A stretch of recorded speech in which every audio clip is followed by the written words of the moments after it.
श्री कृष्ण के पुत्र सांब कितने शक्तिशाली थे? क्या वे सच में दुष्ट थे?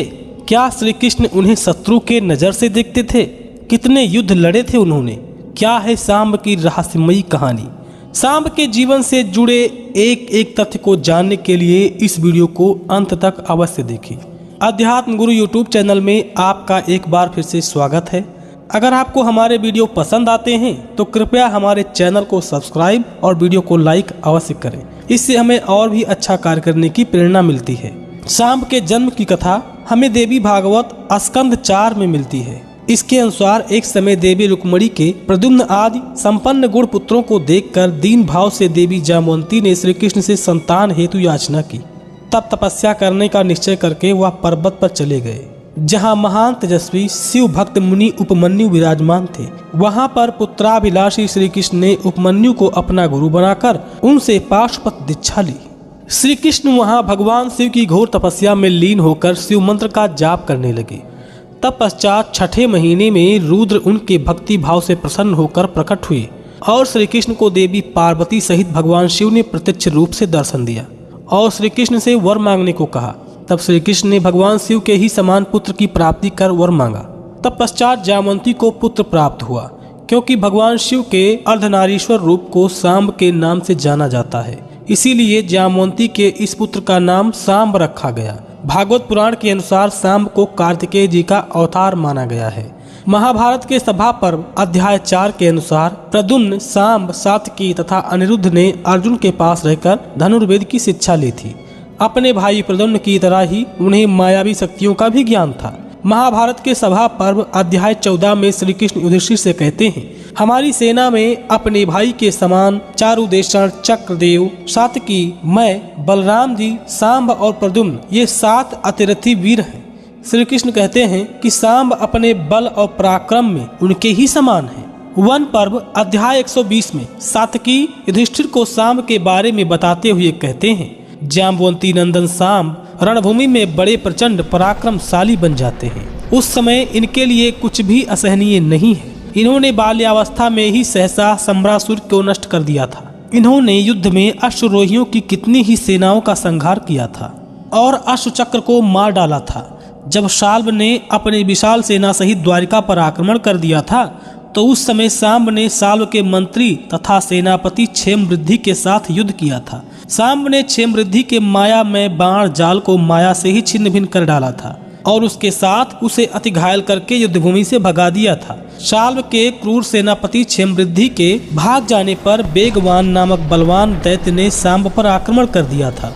उसे तो सांब ने अपने गदा के प्रहार से ही मार डाला था। तदंतर सांब शल्व की सेना में घुसकर उनसे युद्ध करने लगे और उन्होंने शाल्व तथा उसकी सेना के संहार के लिए प्रद्युम्न तथा श्री कृष्ण की सहायता की थी।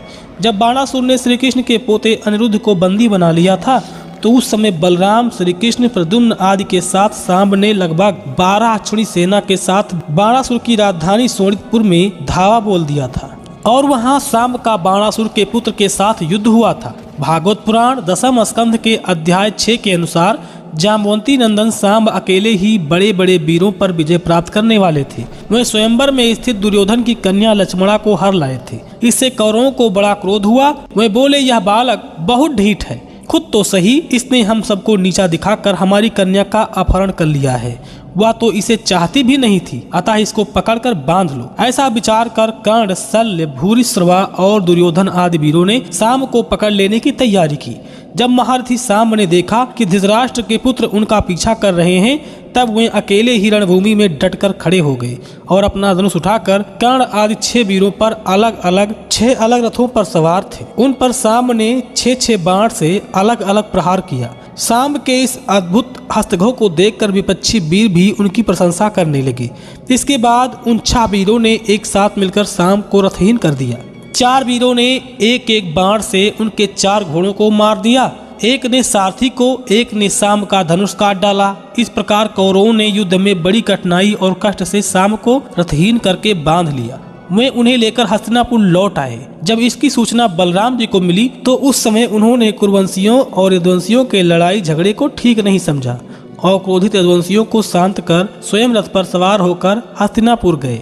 वहां बलराम जी के क्रोध और कुरुवंशी योद्धा सहन नहीं कर पाए। एक समय तो उन्होंने हस्तिनापुर को ही अपने हल से खींचकर गंगा में डालने का आरंभ कर दिया था। बलराम जी का यह कार्य देखकर दुर्योधन आदि कुरु योद्धा भयभीत हो गए और दुर्योधन ने अपनी कन्या का विवाह शाम से कर दिया। भविष्य पुराण के ब्रह्म पर्व अध्याय 73 के अनुसार एक समय महर्षि दुर्वासा तीनों लोकों में विचरते हुए द्वारिकापुरी आए हुए ऋषियों को देखकर शाम ने अपने रूप सौंदर्य के अभिमानवश ऋषि के कौशीय शरीर के अंगों का अनुकरण करने लगा।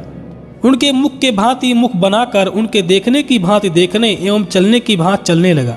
यह देखकर महर्षि दुर्वासा क्रोधित हो गए और उन्होंने सांब से कहा, अपने रूप सौंदर्य के अभिमानवश तुमने मुझे वो रूप देखकर मेरी नकल की है, इसलिए अति शीघ्र तुम्हें कुष्ठ रोग हो जाएगा। नारद मुनि सभी लोकों में विचरते रहते थे। मैं भी श्री कृष्ण का दर्शन हेतु द्वारिकापुरी में आते रहते थे। शांब महात्मा नारद का सदैव अपमान ही किया करते थे और अपने यौवन के मद में सर्वथा क्रीड़ा में मग्न रहते थे। ऐसे अभिनय पूर्ण व्यवहार को देखकर नारद जी ने मन में सोचा कि मैं इस अवनीत को विनीत बनाऊं, तभी इसका कल्याण होगा। ऐसा विचार करके उन्होंने जानकर वासुदेव जी से कहा, आपकी यह 16 सहस्त्र स्त्रियां सांब से प्रेम करती हैं, क्योंकि इस चराचर लोक में उसके समान कोई सुंदर नहीं है। नारद जी की ऐसी बात को सुनकर श्री कृष्ण ने अपने मन में सोचा कि नारद की कही गई बात सत्य नहीं हो सकती। परंतु श्री कृष्ण ने नारद जी से कहा कि आपने जो कुछ कहा है उस पर मुझे विश्वास नहीं हो रहा है। नारद जी ने कहा, मैं उसके लिए एक ऐसा प्रयत्न करूंगा जिससे आपका उस बात से विश्वास होगा। तो एक समय जब श्री कृष्ण अपनी स्त्रियों के साथ क्रीड़ा कर रहे थे, तब नारद सांब के पास जाकर बोले, शीघ्र चलो, महाराज कृष्ण आपको बुला रहे हैं। नारद जी की बात बिना सोचे बूझे सांब वहां चला गया और अपने पिता को प्रणाम किया। उस समय अल्प सप्त गुण वाली सभी स्त्रियों के मन में जिन्होंने उसे कभी नहीं देखा था, उन सभी को सौंदर्यपूर्ण शाम को देखकर विकार उत्पन्न हो गया। ऐसा देखते ही श्री कृष्ण ने क्रोधित होकर उन सभी को श्राप दे दिया और कहा कि मुझे त्याग कर तुम्हारे मन औरों में आसक्त हुए हैं, इसलिए पति लोक की प्राप्ति अंत में हो सकेगी और पति लोक तथा स्वर्ग लोक से भ्रष्ट होकर तुम्हें अनाथ होने के नाते चोरों के अधीन रहना पड़ेगा। इसी कारण श्री कृष्ण के स्वर्ग प्रस्थान के पश्चात उन स्त्रियों को श्राप वश अर्जुन के देखते देखते 5 नद के चोरों ने अपहरण कर लिया था। रुक्मणी, सत्यभामा एवं जाम्बवंती आदि स्त्रियां जो अपने अधिक सतो गुणों से सुरक्षित थीं, वह चोरों के अधीन नहीं हुई थीं। उन्हें श्राप देकर श्री कृष्ण ने सांब को भी श्राप दिया था कि तुम्हारे सौंदर्यपूर्ण रूप को देखकर ही इन स्त्रियों के मन में काम वासना उत्पन्न हुआ है, अतः यह सौंदर्य नष्ट होकर तुम्हें कुष्ठ रोग हो जाए। सांब बोला, हे तात, उनके प्रति मेरे बुरे भाव नहीं हैं और उनमें उत्पन्न हुए विकारों का भी मैं कारण नहीं हूँ, अतः बिना कारण मुझे श्राप मिला है। अतः आपने अच्छा किया, क्योंकि क्रोधित होकर दुर्वासा जी का यह कथन व्यर्थ नहीं हो सकता था। इसके उपरांत सांब प्रभास क्षेत्र में चले गए, क्योंकि सभी पापों का नाश करने वाला प्रभास क्षेत्र था। उस स्थान पर पहुंचने के बाद उन्होंने बहुत कठोर तपस्या की। तब भगवान सूर्य को वहां पर स्थापित किया। तब सांब ने सूर्यदेव की नियमित रूप से आराधना की। तब सूर्यदेव ने उनकी तपस्या से प्रसन्न होकर उनका कुष्ठ रोग ठीक कर दिया। महाभारत के मौसल पर्व अध्याय 1 के अनुसार एक समय महर्षि विश्वामित्र, कण्व ऋषि और नारद जी द्वारिकापुरी में गए थे। उस समय सारण आदि वीर सांब को स्त्री के रूप में विभूषित करके उन ऋषियों के पास ले गए और उन्होंने उनसे पूछा, महर्षियों, यह अमित तेजस्वी बभ्रू की पत्नी है। बभ्रू के मन में पुत्र की बड़ी लालसा है।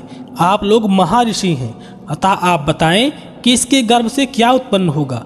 उन दुर्बुद्धि बालकों के ऐसे बर्ताव से सभी ऋषि कुपित हो उठे और बोले, क्रूर, क्रोधी और दुराचारी यादव कुमारों, भगवान श्री कृष्ण का पुत्र यह सांब एक दिन भयंकर लोहे का मूसल उत्पन्न करेगा, जो वृषणी और अंधक वंश के विनाश का कारण होगा।